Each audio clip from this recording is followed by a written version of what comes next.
it's like everything was opened up basically. I don't know if it shattered, but totally opened up my energy field, opened up my psyche. And I think that's when like darkness started really being able to permeate into my being. And just like that's when I started dealing with a lot of extremely dark, negative thoughts.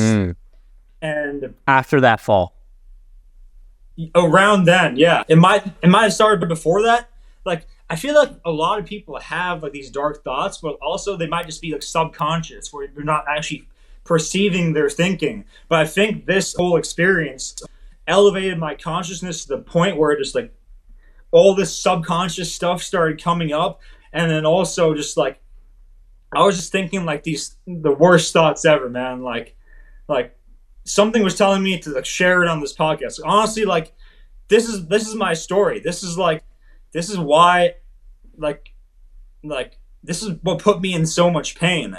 And I feel like other people deal with this too. They deal with dark thoughts, but it's like I had like the worst thoughts you can like imagine having, and like it really showed me how powerful just like our mind is. Like, so this whole LSD thing happened, and then, you know, I used my skills I learned from the Czech Institute. I was like rehabbing the body. My knee was fucked up, and I rehabbed my knee in like a month, and I was fucking back on Swiss balls. And nice. Like, I rehabbed my physical body, but at that point, like my soul was still shattered from the experience. Sure. And I was walking on at Westcliff on Santa Cruz, which was like this nice like scenic walk right on the cliff near the ocean where a bunch of people walk by. And I think I actually like smoked some weed beforehand too or something, and I was like, going for a walk. And I'd already my energy was like, at that point my thoughts weren't super crazy, but my energy had kind of been just like scrambled from that crazy experience I just told you about. And I was walking down the Westcliff, and then things were kind of normal. And then I remember seeing like a mom pushing her little like baby on a stroller, and they were walking like towards me. I was walking towards them, and in my mind, I literally like look at like this baby in the stroller, and in my mind, the thought that pops up is, I'm gonna rape you. Oh my goodness. Yeah, like that literally popped. Like I'm looking at this kid, and the thought just comes into my mind, and instantly I was like, what the fuck? What the fuck just fucking, what did I just think? What did I just think? And like just that thought was one of the most traumatizing things that's ever happened to me. It's like, we're like, because no one ever tells us during our lives that like our thoughts aren't us. Yeah. You know, they come from other places. But no, like I went through the whole like normal school system stuff. My thinking is me. And like, I think this whole like using the psychedelics expanded my mind where now it's more permeable. But I had this thought, like, I literally look at some little like infant, I'm like, I'm gonna rape you. That's the thought that pops in my mind. And I'm like, what the heck? What did I just think? Okay, like, well, what's going on in my head? What's going on? Like, where did that come from? Yeah. And that's the first time that happens. Then, like a week later, I have this one friend in Santa Cruz. He was helping me like fix my old truck, teaching me about mechanic stuff, working on the truck. And he has a little like 6-year-old or 7-year-old daughter. And I've been to his house multiple times. We're working on the truck. I'm like, say hi to his daughter. Like, we're cool and stuff. But then after this first experience where I'm just walking on Westcliff and this thought pops up, I'm hanging out with this other buddy.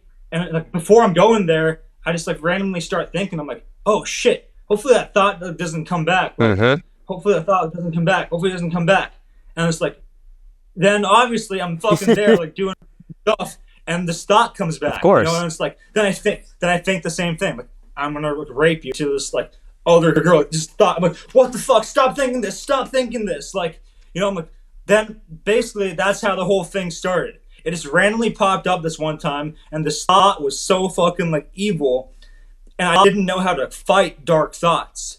No one ever teaches you how to fight thoughts, which are actually like thought forms, which are like, we live in a spiritual world where thoughts are thought form entities, which can be like an outside entity, a spiritual entity trying to like attack you, you know? But like, I didn't know about this stuff back then. I was like, what the fuck is going on? And it's like, but basically, the more I tried fighting it, the stronger of a hold it got on me. Yes. And it literally got to the point where I was like thinking it more and more, and then other dark thoughts started popping up, like all these fucking horrible thoughts, like I'd see a fucking black person and be like N-word in my head. yeah.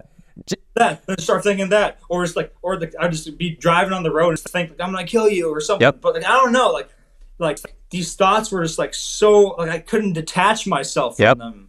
That was the issue. They were just like so consuming. They just like consumed me so deeply that it like got to the point where like I literally couldn't leave the house. Yep.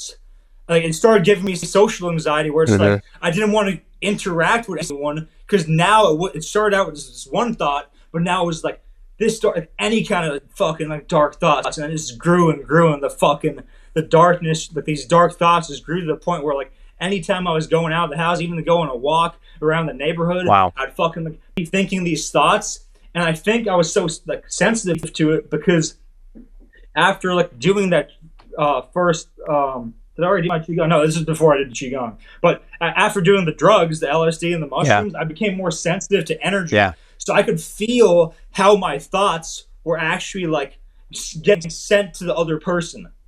And they would actually physically respond to it. Like my life force energy was so strong at the point where my thoughts were actually like the person would feel it. Like I'd think the thought, and then they'd feel it right away.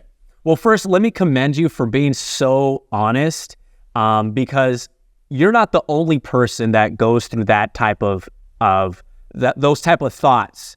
Okay, and for me, you're way stronger than I am, because I won't even admit to you the thoughts that I have that happen in my own head. But you're exactly right. No, everybody kind of has this, and at the same time, the resisting of these fucking demonic and disgusting thoughts is what makes them persist. Now, for myself, the deepest I'll go on to this, because you're way more open and awesome, and I love that you're being vulnerable. And for me, I've had really difficult thoughts as well. But I guess I'm very lucky to just be able to like have a thought, and I'd be like, whoa, what the fuck? And then I just like grab it, and then I'd be like, oof. And then just literally clean my hands of it, not even judge myself.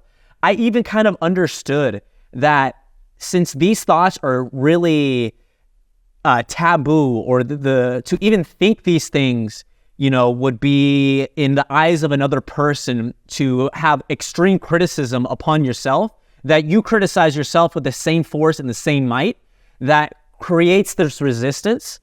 So I just want to commend you, first of all, for having the courage to open up about that, because you're not the only one that really goes through this. And I'm sure people are fucking hurting themselves because they believe their thoughts are their own and that they're a bad person for believing this. And it's such a normal thing to have fucked up thoughts come in. And the lesson is to understand to let them fucking go, like a parking ticket or just something nasty off your hands. Don't judge yourself. Don't judge that, and know yourself and move forward. That's the best advice, Miguel. Like that's what everyone needs to hear. But that's the thing. I wish I had someone to tell me that when I was going through that, because no one had really told me that before. Like, I thought my thoughts were me, and my whole life I was like, okay, like, when you want to get stronger in the gym, you fight through the resistance, fight through it. So I was trying to battle these thoughts, fight them just like how I fought everything else.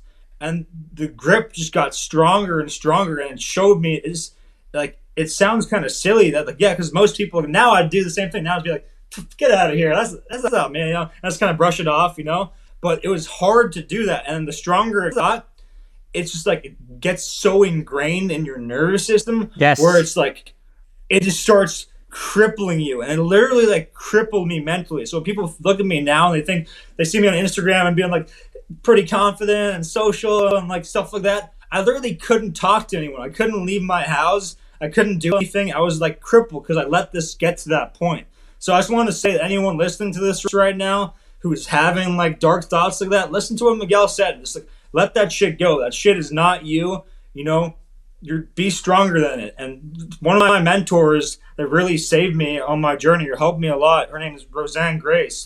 And she told me that, you know, you're facing the darkness right now because you embody so much light, and because your purpose here is you're a light worker and you're here to spread love and spread light.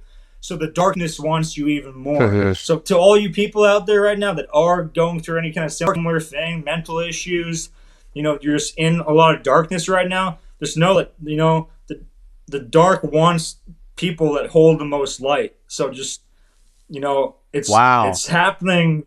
It's not happening to you. It's happening for you. It's happening because when you conquer this, you're going to be so much more powerful. It's part of the journey. Just don't just keep on, just don't give up, and just know it's meant to happen. It's part of the journey, and there are ways to overcome it. You're not stuck there. You're not broken. No one's permanently broken.